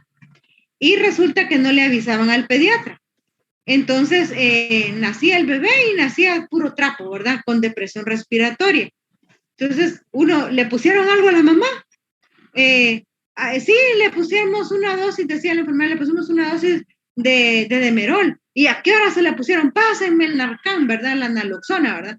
Entonces, empieza uno a darle la resucitación al paciente, pero ya sabe qué medicamento es el antídoto, ¿verdad? Entonces, mientras consiguen el medicamento y se lo administran, uno sigue la resucitación cardiopulmonar. Media vez ya le colocan el medicamento, como que revive el paciente, ¿verdad? Entonces, porque ya está antagonizando, ¿verdad?, los efectos de los narcóticos, ¿sí? Entonces dice, actúa rápidamente en menos de 2 minutos y se puede repetir cada 2 minutos si fuera necesario hasta que los efectos narcóticos desaparezcan del paciente.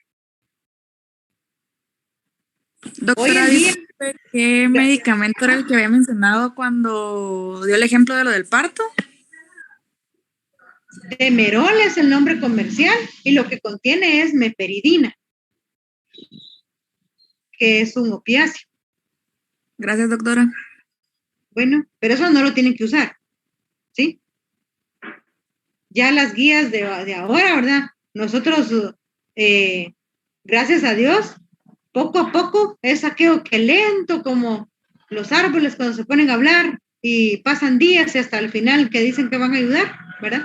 Entonces, pero poco a poco los hospitales cada vez van cambiando, ¿verdad? En los hospitales departamentales es donde se mira que uno como que no hiciera nada, ¿verdad? Porque pasan los años y ay, aquí no hay tal cosa, ¿verdad? Pero uno que ya ha estado ya 20 años en un hospital, mira todos los cambios que se han hecho a lo largo del tiempo, de cuando uno vino, ¿verdad? Y todo es poco a poco que vamos cambiando hacia algo mejor, ¿verdad?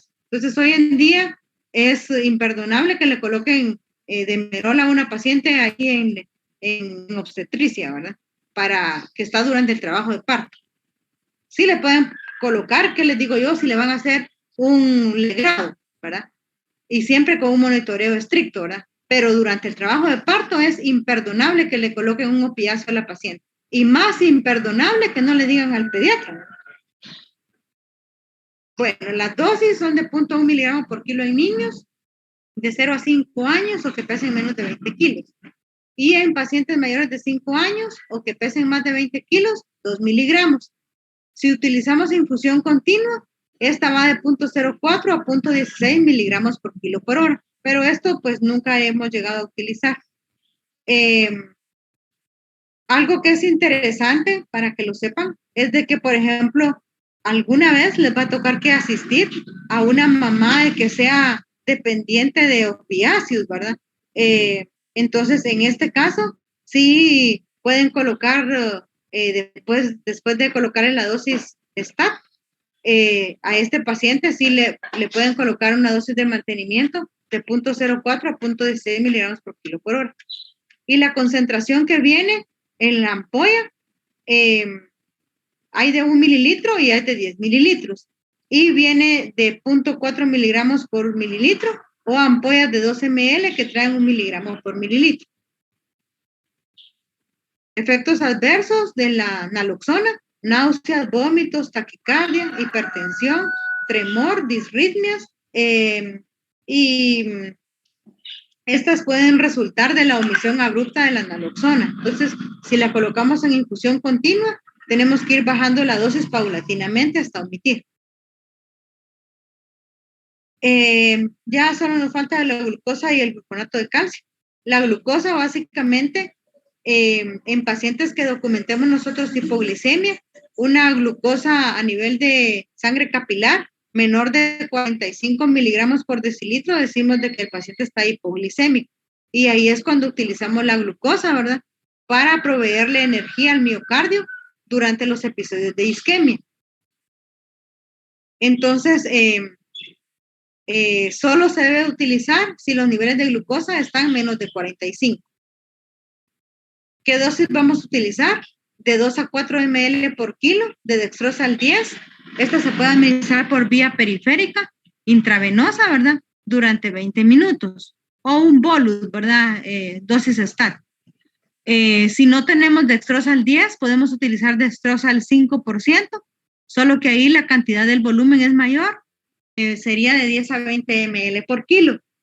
Esto lo podemos colocar diluido en solución salina normal o diluido en Harman para darle al paciente de 0.5 a 1 gramo por kilo de glucosa cuando utilizamos este tipo de dextrosal 5. Cuando utilizamos dextrosal 10, no necesitan diluirla en nada. La pueden pasar pura, ¿verdad? Precauciones. Existen glucosas que son hipertónicas, como glucosa al 30 o al 50%. Aquí yo les puse al 25, pero en el hospital la que hay es al 30 y al 50. Estas son muy hiperosmolares y por lo tanto no la van a administrar por vía periférica porque va a causar esclerosis de las venas periféricas. Siempre tienen que estar por vía central. Las que son dextrosas de 12.5 en adelante va por vía periférica. Menos de 12.5 va por, mayor de 12.5 por vía central, menos de 12.5 por vía periférica. Efecto adverso, hiperglicemia, incremento en la osmolaridad. Entonces, si utilizamos dosis muy altas de glucosa. Y ya para terminar, tenemos el cloruro de calcio. El cloruro de calcio es esencial, como ustedes saben, el calcio en la contracción miocárdica de toda célula, ¿verdad? En especial de nuestro corazón. Entonces, dice el calcio es esencial en la relación excitación-contracción. Cuando las células del músculo cardíaco son excitadas, los iones calcio entran en el citoplasma e inducen la unión de lactina y miocina, ¿verdad? Y eventos que terminan cuando los iones calcio salen del citoplasma. En presencia de isquemia miocárdica, el calcio es acumulado en el citoplasma. Esta hipercalcemia puede tener efectos muy tóxicos en el paciente. Entonces, ¿en qué pacientes está indicado el darle calcio al paciente? Se recomienda si el paciente tiene una asístole transitoria o una disociación electromecánica. ¿Alguien sabe qué es una disociación electromecánica?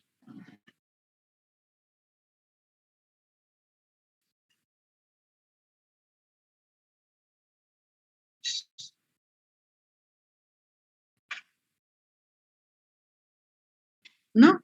Bueno, la disociación electromecánica, ustedes le escuchan, le escuchan frecuencia cardíaca al paciente, que puede estar normal, pero no tiene pulsos, ¿verdad? Entonces uno dice, ¿cómo si yo le escucho bien su corazón? No le siento los pulsos, ¿verdad? Entonces tiene una disociación electromecánica. Esta puede ser dada también por la acidosis metabólica. La terapia con calcio es indicada para el tratamiento también de la hipocalcemia, que esté documentada, que eso es lo mejor, ¿verdad? Que seamos objetivos, ¿verdad? Si nosotros tenemos obviamente los insumos adecuados, ¿verdad? Y el calcio que le vamos a medir al paciente no es el calcio total, sino que es el calcio ionizado. Por lo tanto, tiene que ser una muestra de sangre arterial, no venosa, para medir el calcio ionizado. Si el paciente tiene hipocalcemia, en el calcio ionizado, sí tiene indicación para pasarle gluconato de calcio o cloruro de calcio. Si el paciente tiene hipercalemia, está indicado el pasar calcio como un estabilizador de la membrana del miocito. No es que va a bajar el potasio el que nosotros le demos calcio, ¿verdad? Porque no, ese intercambio no es el celular, ¿verdad? El calcio se intercambia por magnesio. Mientras que el potasio se intercambia con el sodio. Entonces, en el caso de la hipercalemia, utilizamos calcio solo para estabilizar la membrana del miocito. Otra indicación es el paciente con hipermagnesemia y la otra es el que el paciente haya tenido, está utilizando bloqueadores de los canales del calcio y secundario a esto, el paciente esté con un bloqueo cardíaco o con una hipocalcemia. Las dosis va a depender si es cloruro de calcio o si es gluconato de calcio. Si es cloruro de calcio, 27.2 miligramos trae cada mililitro de calcio elemental. Si es gluconato, la presentación es de 9 miligramos por mililitro. ¿Y qué dosis vamos a dar? De 5 a 7 miligramos por kilo de calcio por vía intravenosa. Tiene que ser de una forma lenta a una velocidad de 100 miligramos por minuto.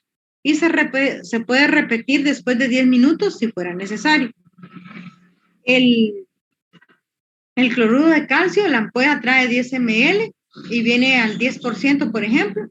Serían 100 miligramos por mililitro, que equivaldrían a 27.2 miligramos de calcio elemental por mililitro. Y esta es la última diapositiva que les traí. Una pregunta, doctora. Todos estos, dijimos otra vez, son después del paro cardíaco, ¿verdad? Y que uno documente a través de gases arteriales, a través de electrolitos, ¿verdad? A través de una glucometría, cómo está el paciente, ¿sí? Muy bien, dime. Bueno, una paciente, ¿verdad? Con hipotiroidismo tendría, bueno, ya con extirpación sería con una tiroidectomía, tendría que estar tomando ya calcio, ¿verdad? Durante todo lo que reste de vida. Sí, no? Correcto. Calcio y la levotiroxina, ¿verdad? Porque... Es que mira, estaba con esa duda porque me contaba una amiga de mi mamá que dice que a ella le extirparon la tiroides, pero que más sin embargo la endocrinóloga le dijo, tenés que dejar de tomar el calcio por tantos días. Pues dice que ella le dio paro, ¿verdad? Entonces dice que al llegar al hospital, pues el esposo dijo de por qué había sido, qué pastillas había dejado de tomar y la endocrinóloga le había dicho, no tomes esta. Pero dice que al momento que vuelve a la cita le dice, mire doctora, yo dejé de tomar las pastillas como usted me dijo, pero más sin embargo yo sufrí un paro cardiorrespiratorio, ¿verdad? Pues dice que le dijo, no, yo ya no te puedo seguir tratando, busca otro endocrinólogo. Sí, hay una cosa que es bien importante de resaltar ahí. Cuando te hacen la tiroidectomía, hay tiroidectomía que es parcial y otra que es total, ¿verdad? Como sabemos, las glándulas paratiroides están inmersas como la glándula tiroides está como abrazando a esas glándulas paratiroideas, ¿verdad? Entonces, la mayoría de endocrinólogos, de cirujanos endocrinólogos, lo que hacen es una extirpación parcial. Siempre dejan, tratan de dejar esbozos, ¿verdad? De la tiroides, donde están las glándulas paratiroides, ¿verdad? Para evitar que el paciente tenga deficiencia de calcio, ¿verdad? Y lleguen a una tetania, ¿verdad? Entonces, puede ser que a la paciente le hicieron una tiroidectomía parcial y sí le dejaron, o puede ser que le hayan hecho total, como tú decís, y sí documentaron que tenía bajos los niveles de calcio, ¿verdad? En el caso de esta paciente, sí tendría que estar suplementada por calcio y levotiroxina, ¿verdad? Como tú dijiste, ¿verdad? Pero habría que ver bien el expediente de la señora a la hora que le hicieron la cirugía y lo más importante es documentar, siempre documentar, ¿verdad? Hacer niveles, ¿verdad? Que me dicen que, mire, fíjese que yo siento que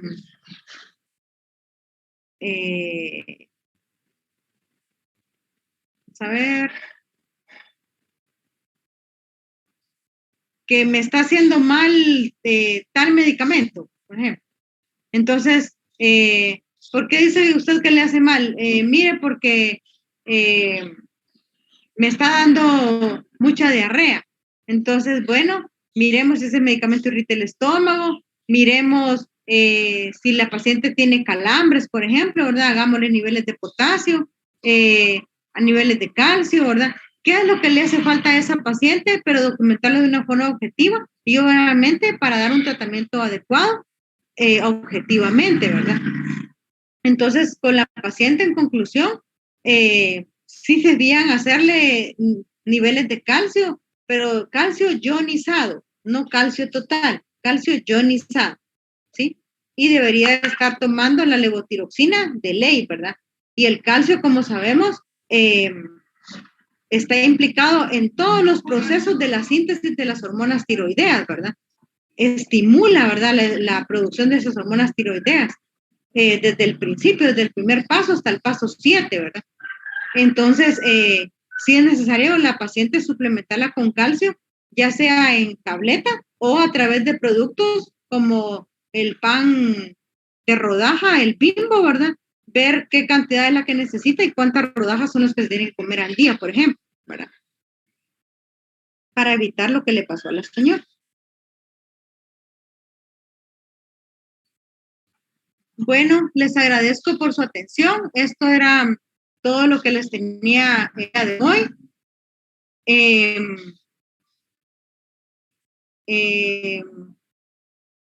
Se lo voy a poner aquí. Como les digo,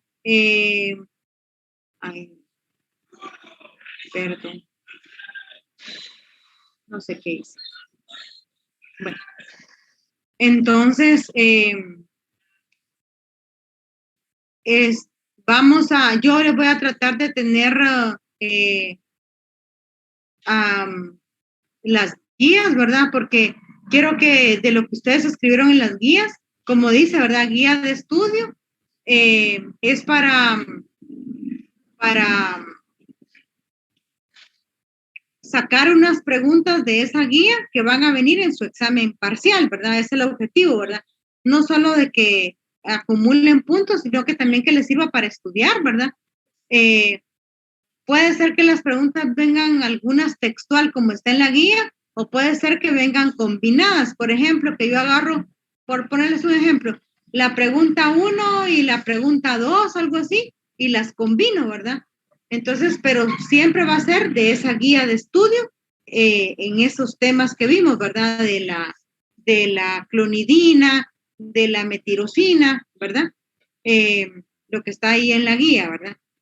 Entonces, por eso sí les va a servir para que lo estudien, por favor. Y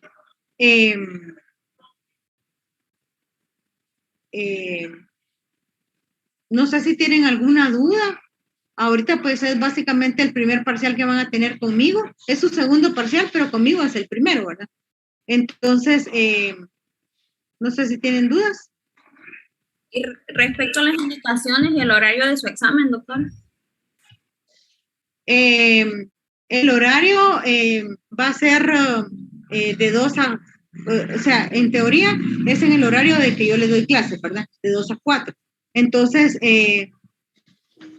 yo voy a tratar de estar a las 2 de la tarde. A veces este internet me cuesta un montón ustedes, pero quiero, por favor, más o menos me tardo, como hoy me di cuenta, hoy estuve midiendo el tiempo, ¿verdad? Como unos 20 minutos me tardo en que cargue todo esto. Hoy voy a llevar a que chequeen las computadoras para ver que se ponga más rápido. Entonces, quiero que estén siempre atentos, ¿verdad? Siempre en el horario de 2 a 4 de la tarde, ¿verdad? El examen tarda entre 45 minutos y 1 hora. Yo todavía no lo he hecho el examen, por eso es de que no les digo el tiempo exacto ahorita, pero ya a la hora del examen, si yo les digo, tienen tanto tiempo para hacer su examen, ¿verdad? Y por favor, ese día, ¿verdad? Tienen que tener su cámara encendida y que esté encendida, pero que esté en vivo. No quiero de que pongan una foto, por ejemplo, o que por ratito se salgan del examen y ¿cómo se llama? Y pongan la foto o sale en negro la pantalla, porque si sucede así, ¿verdad? Pueden tener una llamada de atención y ya la segunda yo anulo ese examen para esa persona, ¿verdad? Entonces sí es bien importante que tengan en cuenta esto, ¿verdad? ¿Sí?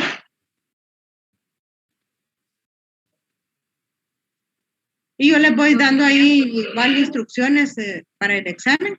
Ajá, dime. Fíjese que a mí me había quedado una duda de la clase. Ajá. Respecto a la dosis, por ejemplo, llega un paciente a urgencias con un paro cardíaco. ¿Cómo hacemos nosotros para saber el peso del paciente y así poder calcular la dosis? ¿Adulto o niño? Adulto. Dijimos que en los adultos es fácil porque es 1 ml, que es una ampolla. Entonces, no bolas, ¿verdad? Empezás tu masaje y le decís, seño una ampolla de adrenalina, ¿verdad? 1 mililitro está. Con el niño, entonces, uno conforme le va dando ahí, existe una fórmula que es de Pitelli, que es para calcular el peso del niño en base a la talla. Entonces, solo lo miden y según la fórmula calculan un peso estimado, ¿verdad? Lo otro es, uno ya, conforme pasan los años con la experiencia, ¿verdad? Uno ya le dice, ¿qué edad tiene el niño? Entonces, viene y le dice, por ejemplo, a mí me pasó, no estaba en paro la nena, ¿verdad? Pero vi una nena, ¿verdad? Y cuando me llamaron por teléfono me dice, mira, la nena pesa 20 kilos. Ah, va, ahorita te calculo los medicamentos, ¿va? Y le calculé. Cuando vine a ver a la niña, esta niña no pesa, no ese es el peso, dije, ahora. Y me dice la señora, es que mire que la niña no me progresa, que luego me baja de peso. Señora, su niña no pesa lo que dice ahí, le digo, ¿verdad? Pero bien, porque me la pesaron aquí y me la pesó el doctor ayer, que había convulsionado la niña. Entonces, viene y le dije, no, le dije, su niña no pesa eso, ella pesa más, le dije, yo le calculo unas 26 a 28 libras, le dije, solo con verla, ¿sí? Entonces, eso se lo va dando uno la experiencia, ¿verdad? Igual, ¿verdad? Me ponen un chiquito y me dicen, mira, este niño pesa 8 libras. Y miro yo la cosita de niño bien chiquitita ahí, los bracitos todos flaquitos. No, este niño no pesa 6 libras. Este niño pesa unos entre 4, 4 y medio. Entonces, el ojo, ¿verdad? Hay fórmulas, como te digo, para niños y para adultos, que es esta de Vitelli en base a la talla, y el ojo clínico, ¿verdad? Entonces, uno para calcular una dosis estimada. Y ahora en los adultos no bolas. 1 ml, que es una ampolla, ¿sí? Gracias, doctora. Vaya, bueno, buena pregunta. Bueno, chicos, los felicito que ahora habían más en la clase, a pesar de que no está la totalidad y que ya va a ser el examen el lunes, pero sí se presentaron más a la clase. Que tengan feliz tarde y nos vemos el lunes, primero Dios. Doctora, solo una última pregunta con respecto a su examen. Ajá, dime, ¿por qué plataforma va, por siempre por Classroom va a enviar su examen? Bueno, miren, pues el examen sí va a ser a través de Classroom, ¿verdad? Los formularios Google Form, ¿verdad? Lastimosamente, yo el año pasado traté de cambiar metodología y ya lo discutimos esta vez en la reunión, inclusive que vinieron de Guate, ¿verdad? Ahí en Guatemala no utilizan esto de Classroom y de Google Forms, pero ni modo, no me la aceptaron. Entonces, esa va a ser la forma de evaluarlos. No quiero, y oigan todos, no quiero bajo ninguna circunstancia que pongan correos falsos, porque ahí se va a anular todo el examen, ¿sí? ¿Qué significa esto, correos falsos? Que resulta de que le pagan a alguna persona o uno de ustedes viene y con otro nombre, otro correo se mete y hace el examen, lo envía solo para ver qué preguntas son las que vienen, ¿verdad? Y cómo se llama, y resulta que a la hora, a mí siempre me llegan todos los correos que se metieron, ¿verdad? Aunque yo solo haya asignado a mis estudiantes, por ejemplo, que se metieron de la sección B, por decirles un ejemplo. Entonces, si yo encuentro correos que no son de ustedes, yo tengo que tener, por ejemplo, ¿qué les digo yo? 103 correos y me aparecen 104, 106 correos, ¿verdad? Solo con eso se anula el examen, ¿sí? Entonces, la plataforma lamentablemente da mucho chance a varias cosas de fraude, ¿verdad? El examen puede venir de selección múltiple, puede venir de respuesta abierta, pueden venir casos clínicos, ¿verdad? Entonces, esta es mi forma de evaluar, ¿verdad? Yo trato de hacerlo, no todas las series son iguales, ¿sí? Gracias. Entonces, lo que sí les encargo es eso, no correos falsos, ¿sí? Está bien, doctora, gracias. Doctora, solo con otra consulta, ¿a qué hora será el examen? Entre de las 2 y las 4 de la tarde es el horario para habilitarles el examen. Ok, gracias. Bueno, que pasen feliz tarde nuevamente. Nos vemos el lunes 1 Dios. Feliz tarde. Feliz tarde, doctora. Doctora. Feliz tarde. Se cuidan.